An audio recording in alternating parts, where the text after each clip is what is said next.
Very good morning to you. Welcome to Breakfast with Louise Minchin and Dan Walker. Hello, very good morning to you. It's Monday the 21st of June. Our main story for you. Describe it. It's kind of mixed over the weekend, Carol. Morning.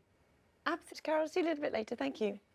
And that really was a moment of history, wasn't it? Morning, Dan.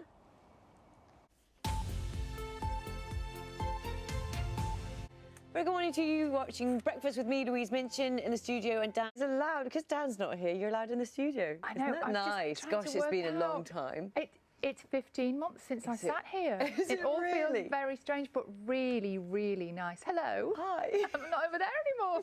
Fantastic. And also, we've got kind of a weird morning because, in lots of ways, Wales are celebrating. Did you see how he just did a sort of somersault then? Brilliant, isn't it? Brilliant. Let's catch up on the... Hello, very good morning to you. Welcome to Breakfast with Louise Minchin and Dan Walker. Our headlines for you today.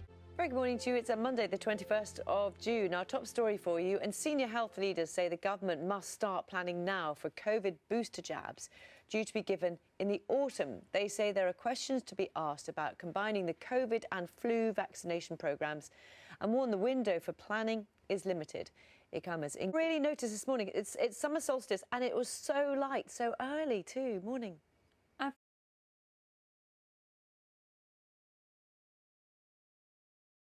We will be going back to the University Coventry Hospital in a moment, where the world's first corona vaccine was administered outside of clinical trials back in December. It is also one of 17 NHS hubs across England, which receives special funding to help ease the backlog of patients waiting for operations, which has built up during the pandemic.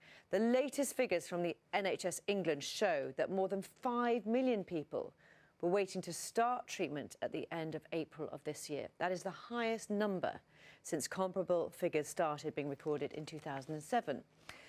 More than 380,000 people had been waiting for more than a year. That's around 35 times the figure before the pandemic.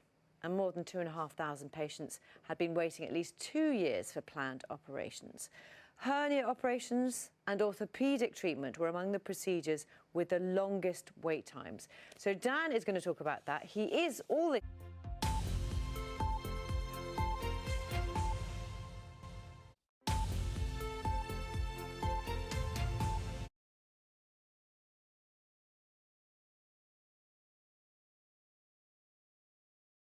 Morning, welcome back. You are watching Breakfast with me, Louise Minchin, here in the studio, and Dan is at University Hospital Coventry on what should, of course, been a huge day in England, the return to some kind of normality after COVID. But as we know, that has been delayed. We'll be talking about that all a little bit later. Also, here's Sally with good news for Wales. Yeah, not a great result.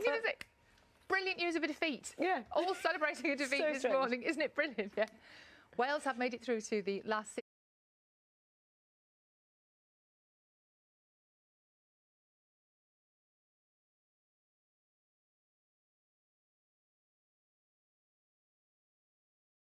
Thank you very much. Welcome. See you a little bit later. So today could have been a magic Monday for pubs and restaurants in England. Hi. Absolutely. Good morning, Lou. Very good morning to you. Welcome to Breakfast with Louise Minchin and Dan Walker. Our headlines today. Good morning, it's Monday the 21st of June. Our main story, a senior health lead, sort of facts and figures you have about the solstice. All I can tell you, and this is very unscientific, it's very light in the morning now. It is, Lou. Lovely seeing you out and about there, Dan, and hearing so much about the hospital, about what's going on there. Morning.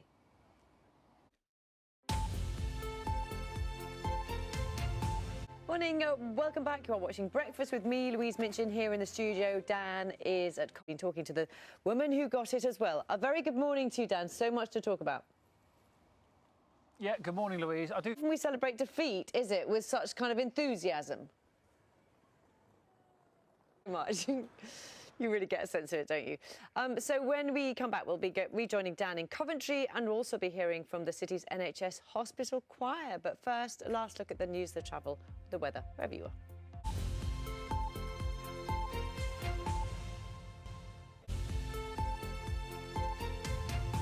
You'll remember it should have been a special day today, in England at least, where COVID restrictions